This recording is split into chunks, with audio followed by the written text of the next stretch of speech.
अब करते हैं सूरदास जी का अंतिम पद की व्याख्या। बिनु गोपाल बैरिन भई कुंज। संदर्भ कही प्रसंग।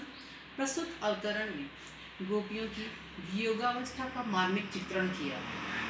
इसमें बताया गया है कि गोपियों को कृष्ण के सामीप्य में जो प्राकृतिक उपादान शीतलता प्रदान करते थे, वही अब कृष्ण के वियोग में समस्त उपादान कष्टदायक प्रतीत हो गए। उन्हीं की चर्चा गोपियाँ उद्धव से कर रही हैं। बिन गोपाल बैरिन भई कुंजे। गोपियाँ कहती हैं कि हे उद्धव, कृष्ण के वियोग में हमें ये नगरी बिल्कुल अच्छी नहीं लग रही है। हमें ये लता, ये कुंज भवन, ये उपवन कुछ भी अच्छा नहीं लग रहा है। हमें ऐसा लग रहा है जैसे ये सारी की सारी हमारे शत्रु बन गई हैं। बैरन यानी शत्रु, कुंजे होता है वन, उपवन, लता आदि इत्यादि। तो यहाँ पर गोपियाँ कह रही हैं कि हे उद्धव, श्री कृष्ण के सामीप्य में ये समस्त उपवन लता हमें सुखदायक प्रतीत होती थी, किंतु कृष्ण के वियोग में ये समस्त उपवन लता वृक्ष हमें शत्रु की भांति प्रतीत हो रही हैं। तब ये लता लगत अति शीतल, अब भई विषम ज्वाल की पुंजी।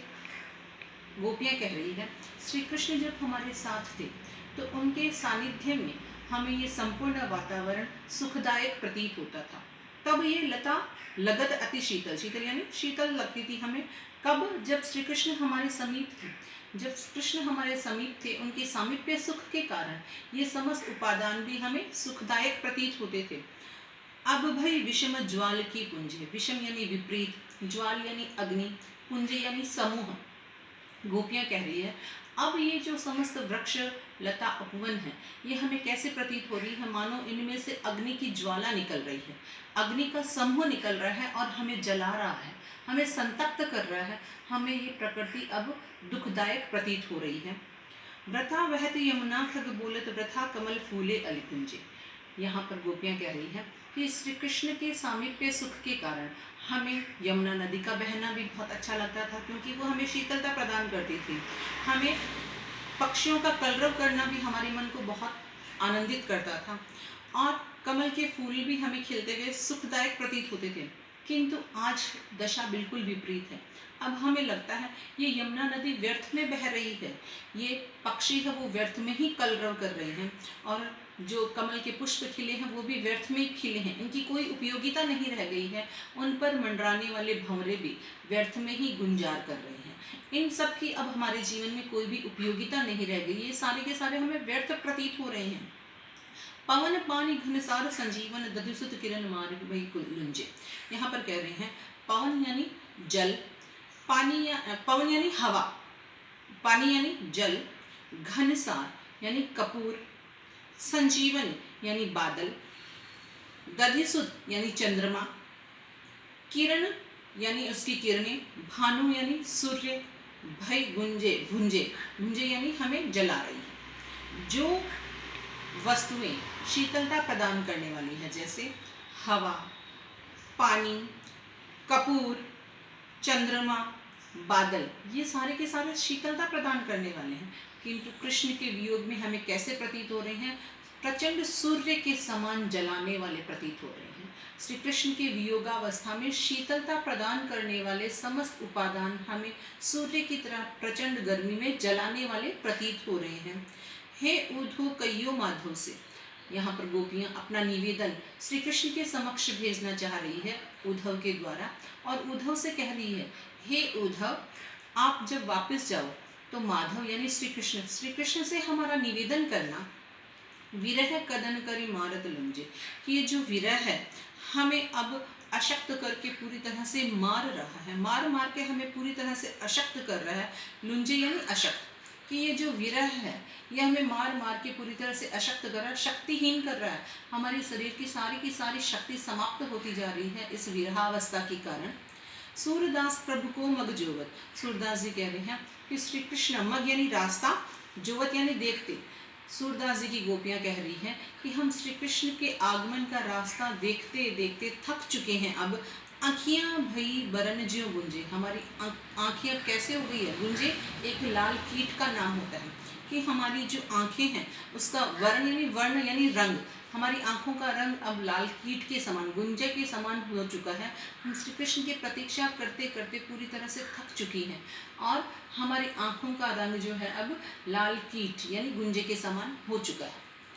विशेष इसका साहित्यिक ब्रजभाषा का प्रयोग, वियोग श्रृंगार का मार्मिक चित्रण, यहाँ पर रस है वियोग श्रृंगार, तो वियोग श्रृंगार का मार्मिक चित्रण, अनुप्रास अलंकार, माधुर्य गुण, और विशेष बात जो है वो है गोपियों की विरह अवस्था का हृदय स्पर्शी चित्रण, गोपियों की वियोगावस्था या गोपियों की विरह अवस्था का हृदय स्पर्शी मार्मिक चित्रण।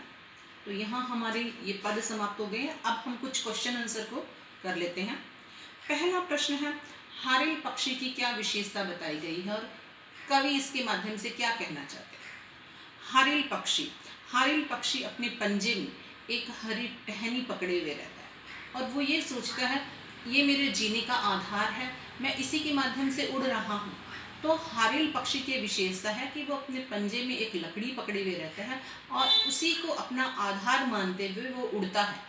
तो इसके माध्यम से गोपियाँ कहना चाहती हैं कि जिस प्रकार हारिल पक्षी की लकड़ी की टहनी उसका आधार है, ठीक उसी प्रकार से श्री कृष्ण भी हमारे जीवन का आधार है और हमने भी मन, क्रम और वचन से श्री कृष्ण को दृढ़ता पूर्वक अपने हृदय में धारण कर रखा है।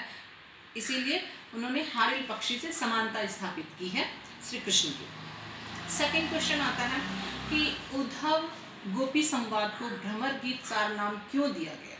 यहाँ भ्रमर गीत सार शीर्षक की सार्थकता स्पष्ट कीजिए। भ्रमर गीत, भ्रमर यानी भंवरे को संबोधित करके गाया हुआ गीत। जब गोपियाँ उद्धव वार्तालाप कर रहे थे उसी वक्त एक भंवरा उड़कर उधर आ गया और गोपियों ने उसे देखा उसका रंग काला है।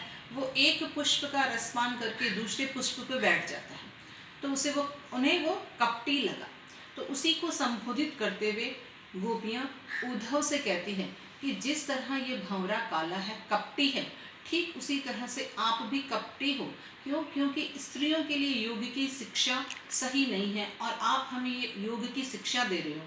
हमारे अंतर्मन में तो श्री कृष्ण बसे में हैं और आप हमें योग की शिक्षा दे रहे हो। तो इस प्रकार भंवरे को संबोधित करके उद्धव पर जो कटाक्ष, जो व्यंग्य गोपियों ने छोड़े, उसी को भ्रमर गीत नाम दे दिया सूरदास जी ने। नेक्स्ट, हम तो दोहों भांति फल पाए, इससे कवि क्या कहना चाहते हैं। प्रस्तुत पंक्तियों के माध्यम से कवि कहना चाहते हैं कि गोपियाँ कह रही हैं कि अगर श्री कृष्ण हमें मिल गए तो बहुत अच्छा है, हम तो दोनों तरह से ही अच्छे परिणाम को प्राप्त कर लेंगे। श्री कृष्ण मिल जाए तो भी हमें अच्छा परिणाम मिलेगा और श्री कृष्ण नहीं मिलते तो भी हमें सुफल ही मिलने वाला है। क्यों? क्योंकि अगर श्री कृष्ण हमें मिल जाते हैं तो हमारे जीवन का आधार हमें मिल जाता है, और अगर श्री कृष्ण हमें नहीं मिलते हैं तो हम उन्हीं की प्रेम में, उन्हीं को स्मरण करते करते अपने प्राणांत कर देंगे और आने वाला संसार हमारी यश गाथा गाएगा कि कितने सच्चे प्रेमी थे जिन्होंने अपने प्रेम के खातिर अपने प्राणांत कर दिए। इस प्रकार हम दोनों तरफ से ही सुयश को प्राप्त करने वाले हैं। नेक्स्ट क्वेश्चन है सूरदास जी का परिचय, जो मैंने आपको स्टार्टिंग में ही बता दिया था। एक क्वेश्चन इसका बनता है सूरदास जी का कि सूरदास जी के काव्य में प्रेमा भक्ति अबाध रूप से बही, इससे आप क्या समझते हैं। तो यहाँ पर हम कहना चाहेंगे इसके उत्तर में कि भ्रमर गीत वास्तव में एक प्रेमा गीत ही है, प्रेम का गीत ही है। इसके माध्यम से गोपियाँ अपने मन को अभिव्यक्ति दे रही है, अपने मन में बसे हुए प्रेम को बता रही है उद्धव को, और जो उद्धव योग का संदेश गोपियों के समक्ष लाया है उस योग के संदेश को निराधार कर रही है। तो गोपियों के माध्यम से, गोपियाँ अनेक उदाहरण के माध्यम से, हारिल की पक्षी के माध्यम से उदाहरण दे रही है, कड़वी ककड़ी के समान बता रही है योग को, और इस प्रकार अपने प्रेम को सुदृढ़ता पूर्वक स्थापित कर रही है गोपियाँ, और श्री कृष्ण को एकमात्र अपने जीवन का आधार मानती है और अपने मन के समस्त उद्गार प्रेममय भाव से अभिव्यक्त कर रही है गोपियाँ उद्धव के समक्ष। इसका अंतिम क्वेश्चन एक कि सूरदास जी की गोपियाँ के कैसे प्रश्नों के बौछार से उद्धव ठगा सा रह गए। सूरदास जी की गोपियाँ उद्धव पर प्रश्नों की बौछार करती है तब जब उद्धव उन्हें योग की शिक्षा देने के लिए और आते हैं और योग को अपनाने के लिए कहते हैं, तो वो इतने प्रश्न करते हैं कि हम तुम्हारे निर्गुण ब्रह्म को अपना लेंगे, निर्गुण ब्रह्म का हमें पूरा परिचय दो कि निर्गुण ब्रह्म कहाँ का रहने वाला है, उनके माता कौन है, पिता कौन है, उनकी पत्नी कौन है, उनकी दासी कौन है, वो किस रंग के अभिलाषी है, वो कैसे दिखते हैं, वो क्या खाते हैं, क्या पीते हैं, हमें उनका पूरा परिचय दो, तभी हम तुम्हारे ब्रह्म को, निर्गुण ब्रह्म को अपना लेंगी, अन्यथा तुम अपनी करनी का फल पा जाओगे। इस प्रकार गोपियों के इतने प्रश्नों के बौछारों से उद्धव है वो ठगा सा रह गया। बच्चों, यहाँ पर निर्गुण ब्रह्म है, अधिकांश बच्चे भ्रम लिख देते हैं, भय नहीं है, यहाँ पर बै है, बै, बकरी वाला बै। तो निर्गुण ब्रह्म से हमारा आशय है जिस ईश्वर को हम देख नहीं सकते, सिर्फ हम उन्हें महसूस कर सकते हैं, उसे निर्गुण ब्रह्म कहते हैं। और सगुण ब्रह्म का आशय है जिस ईश्वर को हम साक्षात रूप से देख सकते हैं, उन्हें कहते हैं सगुण ब्रह्म।